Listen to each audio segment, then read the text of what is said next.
Book One One's all about the books that I read for the last 40 years. And today I have my special guest. She is a meditation and sleep expert and the author of the book Befriend Yourself, the Self Love Path to Peace. No other than Miss Kathryn Remati. Hello, thank you. Welcome, Miss Catherine, on Book One Review. And can you please introduce more about yourself that I miss? Well, I am a meditation teacher and a sleep expert, as you said. And I used to teach health education classes in the evenings for Kaiser Permanente. And I used to teach insomniacs how to get to sleep. I would teach healthy weight classes for people who are suffering obesity and medical weight management, stress, anxiety, and mindfulness. So I found that all the people that were sent to my classes from the doctors, they had all the sort of same common deep rooted issue, and that was kind of a lack of self love. And after my divorce, I would feel I was suffering also with a lack of self love. And I began a self love journey. And I started running mindfulness and meditation retreats overseas. And I started writing my book. While I was traveling by myself as a digital nomad around the world, I became a minimalist. I sold everything I had. Just had one suitcase and a backpack, and off I went. And I said, I'm not coming back till I finish my book. And so I did finish it in Tulum in Mexico. So happy that it's now helping so many people. It's mainly about self-love and meditation and world peace, because I believe if you become peaceful, you can spread peace, one peaceful person at a time. Definitely. And Miss Catherine, thank you so much for sharing your knowledge and wisdom to the world. Hoping for more and more empowering books like this to come. The title Befriend Yourself seems simple, but for many, their inner voice is their biggest critic. How do you redefine friendship in the context of our relationship with ourselves? Well, that is such a good question, and you're absolutely right. It is that inner voice, and that's a great way to find out whether you do lack self-love or not, or where you are on the journey of self-love, where you are on the meter, you might say, because everything is kind of a spectrum of, what you could everyone has something to work on. We're all perfectly imperfect, but it's a matter of degree of maybe harshness and judgment that you have for yourself, and you can pick up on that by the way you do speak to yourself. So notice that next time something doesn't go your way, what do you say to yourself? How you talk to yourself? Sometimes we can be our own worst critic and our own worst judge and be really mean. We save that extra mean voice just for ourselves. So next time you notice that is really great because it increases your self-awareness, and you can't really change or improve it until you know where you are now and know what's going on. So once you're aware of how bad it is, that self-critical voice, you can learn to switch it over to a friendly voice, to like an inner cheerleader, like you would with your best friend. Say that you wanted to go jogging every day and you got this new routine and you asked a friend to keep you accountable, and then the Wednesday, or say Friday, you fall asleep on the couch, you don't go for your run, and you wake up and you berate yourself. You call yourself big fat lazy pig, blah blah blah blah blah. And you would never say that to a friend, but a friend would say, "Hey, you already did 5 days in a row, and you should pat yourself on the back because you needed that nap. Your poor body was tired, and you listened to your body, and you gave it what it needed, and it needed a nap more than a run. So good for you." I mean, then you'd feel good about yourself and you'd for sure go for that run the next day.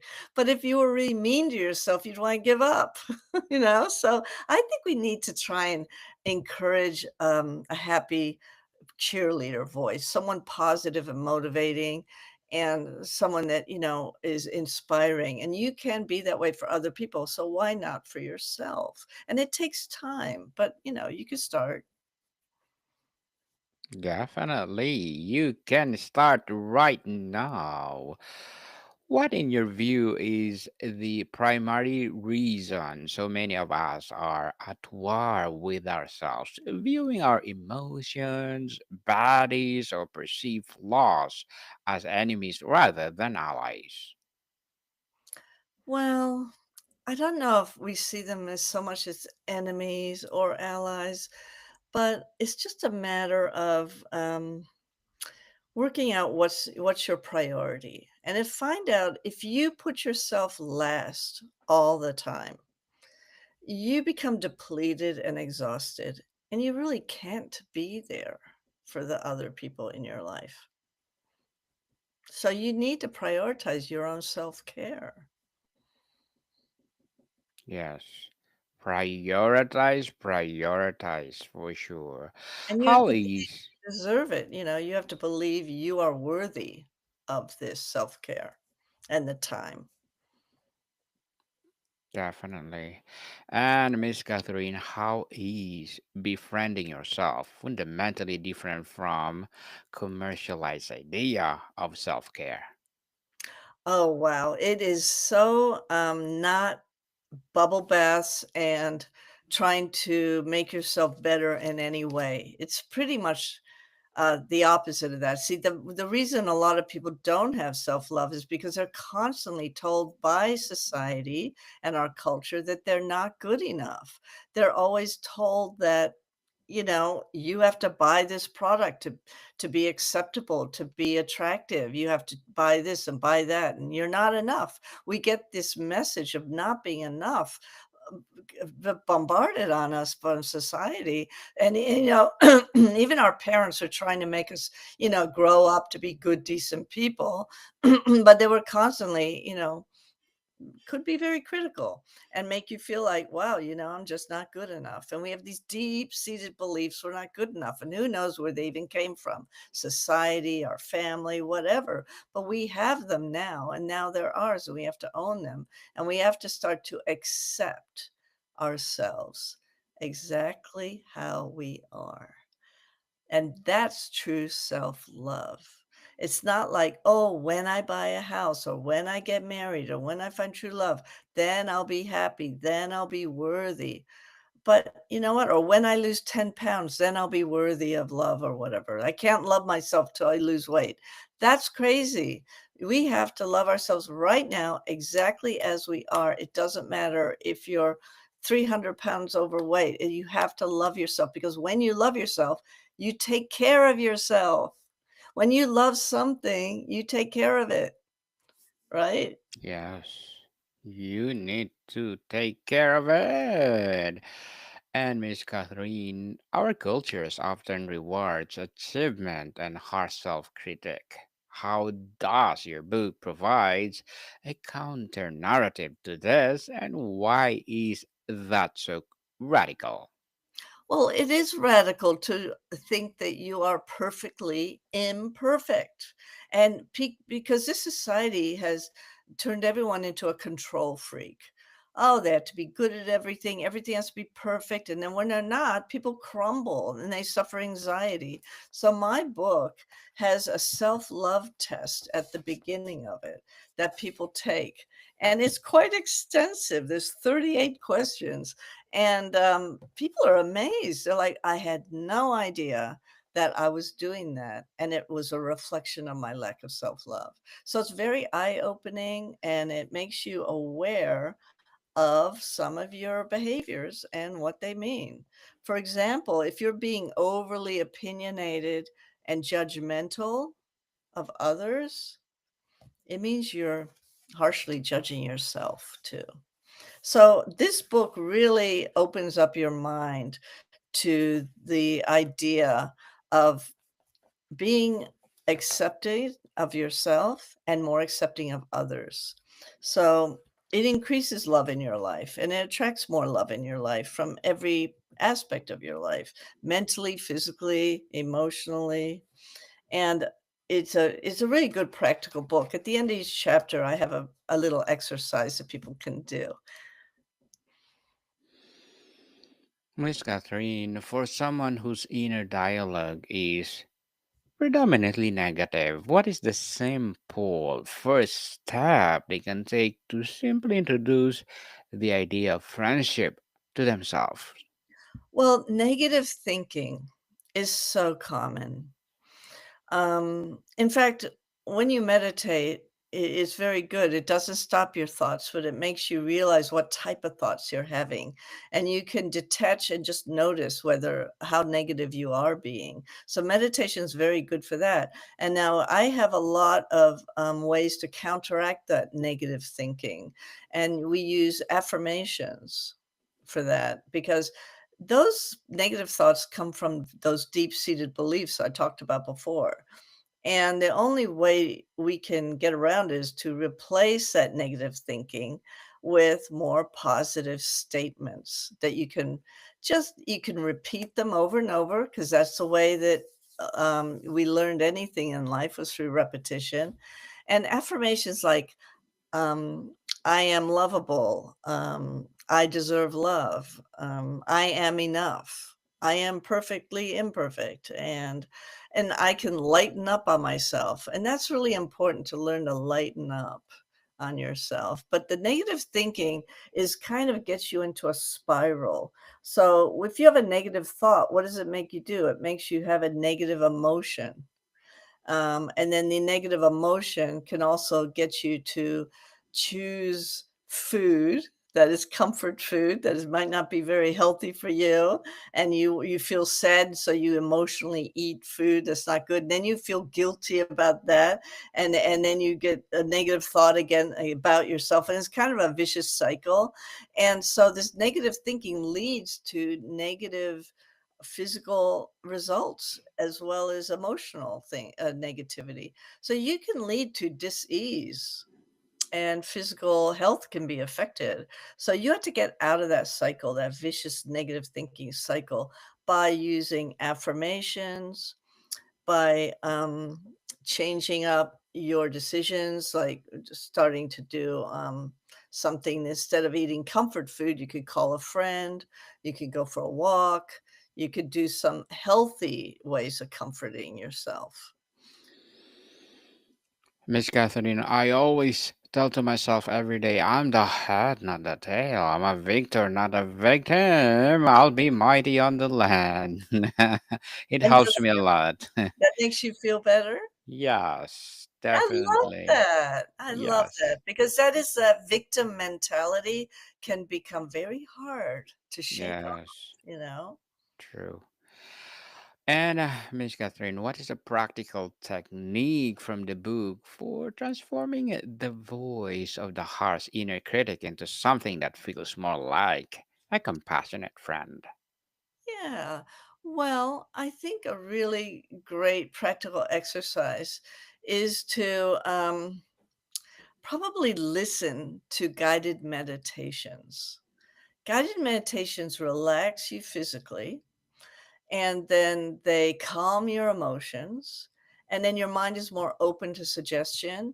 And I listen to a lot of meditations, and I create a lot of meditations too that have affirmations in them. So that is a really great way to switch it around. It's just to enjoy some time for yourself for relaxation. And even if you have little kids at home, you could just put them in, get them busy and go say, "Mommy has time out now. It's time out." And then go into your room, put on the headphones, and listen to some meditations. Or meditate in front of the kids. Put it on for everybody to listen to, and they all love it. In fact, I do have a meditation app called Tranquil Me, and anyone can get it for $4.99. That's it forever. And I'm trying to spread world peace with this meditation app called Tranquil Me. And so I just suggest people to try a different track for and then see how much better they feel. Definitely. And Miss Catherine, as an author, what are your short-term and long-term goals, as well as meditation and sleep expert? Well, my goals at the moment are to create a documentary about meditation and self-love. I'm working on that at the moment.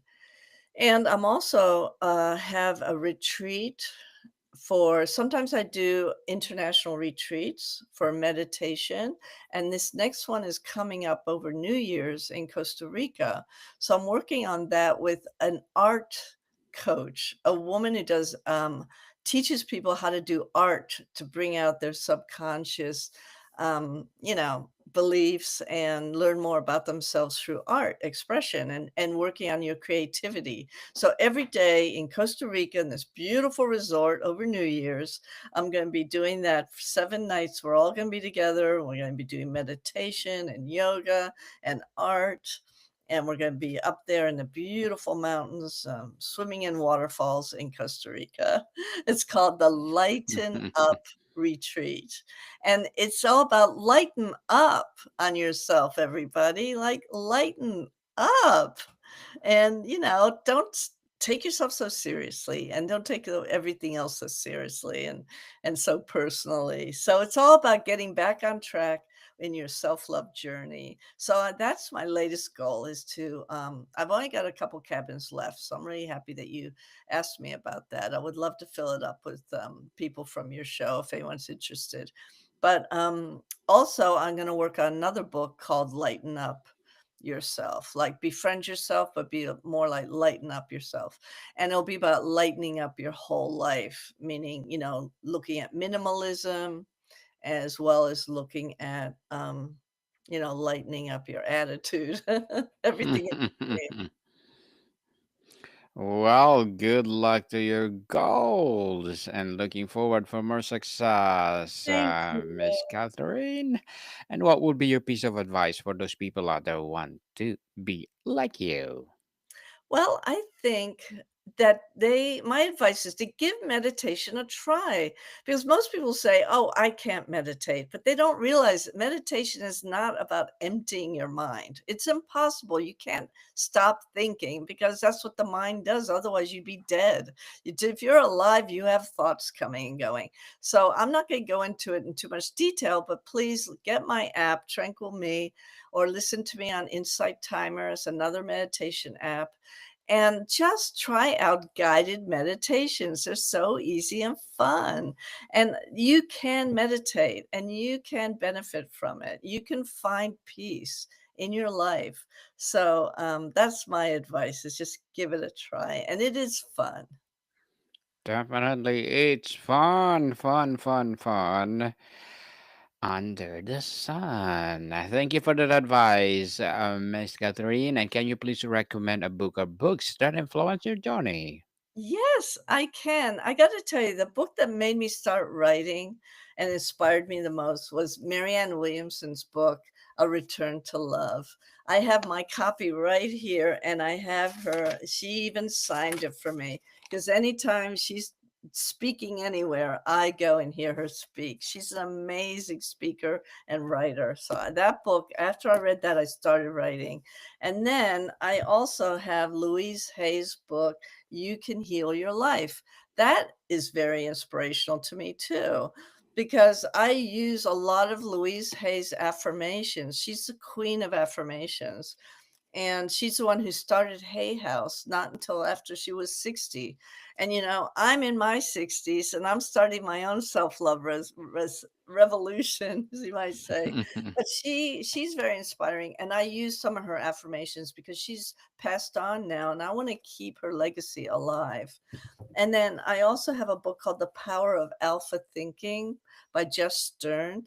This is a very old classic book. It's one of the first books ever written about mind development.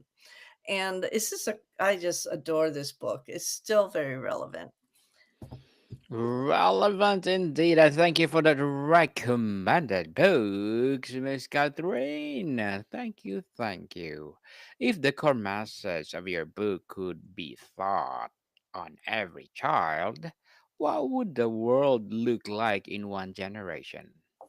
Oh, wow. One generation, we would have compassionate people, people with open hearts, with trusting each other, with not looking at the outside of everybody. We wouldn't be judging people by their where they come from or how they look or their bank account or the car they drive, or we wouldn't be judging people on outer identities.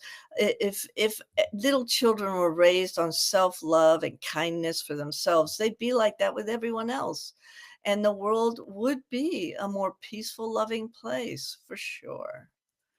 Definitely, we need a compassionate generation, people, because nowadays we have an arrogant generation. Mm, So please do read the book itself. thank you.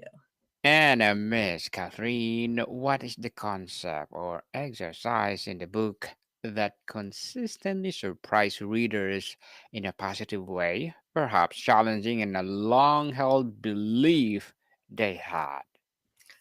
Well, there is this one thing that I do where I get people to write down a story, that something they just can't forgive, because forgiveness is very important part of self-love.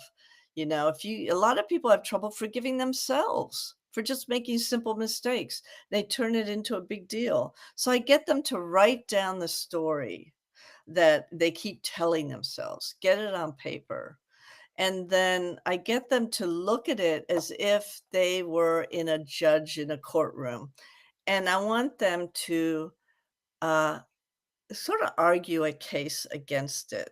So say they're in the jury box and they're being interrogated about their mistake. Like, "Oh, no one likes you at work and your boss hates you and you're horrible at this job." These are the thoughts you tell yourself in your head. It's unforgivable. I made a mistake at work and I must be the biggest loser in the world. So what you do is you write it down. I'm this big loser. I made this big mistake at work. I'm probably going to get fired. But then you pretend you're in the courtroom and you say, "Well, let's look at the evidence. Well, actually, your boss took you to lunch 3 days ago and told you you're doing a good job. Did you forget about that? Yes. Oh, and the other person down the hall asked you for advice on their project. That means they like you and they admire your advice. Check. So you go through and you give yourself all these reasons that it's not true. So we sometimes tell ourselves things. They might be real to us, but they're not true. The thoughts are real, but it's not really true. So I think we need to that's another thing about lightening up. You have to give yourself a break. And that's another thing of, write the story out and be the judge and jury and fight for your yourself. Miss Catherine, before we wrap up our discussion for today, I'm inviting you to please do listen to my other podcast, people. My other podcast, because my abstract essay is already in fifth season, abstract poetry in second season, and my book 101 review in fifth season too. Comedy 101 in second season, and my food 101 in fifth season as well. Geography 101 in fourth season, and my baby podcast Law 101 and mental health 101. Love Letters in third season, and Movie 101 Review and Music 101 in fourth season, and Science 101 and Sex 101 in its first season. Please listen to them wherever you listen your How do you have podcasts. time to do all those, Daniel? Yes. You have time. I mean, that's amazing. Thank you, Miss Catherine. And if you could leave our audience with one simple starting invitation to begin befriending themselves today, what would it be? Probably start a gratitude journal. Yes. Start writing down 3 things a day you're grateful for, and 3 things a day that you love about yourself. That's the hard part, but then it becomes easier over time. Indeed. Thank you, Miss Catherine, for sharing your knowledge and wisdom to the world. So, can you please invite our listeners to support your book, your advocacy, or whatever project that you're doing right now? Oh, you want to hear? Oh, Yes, Miss Catherine, please do invite our listeners. okay. So, the book is Befriend Yourself on Amazon, and the app is on Android or on Apple. And the Lighten Up Retreat is over New Year's, and it's lightenupreetreat.com. Yes, people, let's support Miss Kathryn Remati because if you support her, for sure, more and more empowering books to come, more and more empowering advocacy to come. So, Miss Kathryn, thank you so much for your time. Thank you. More to come, people. See you soon.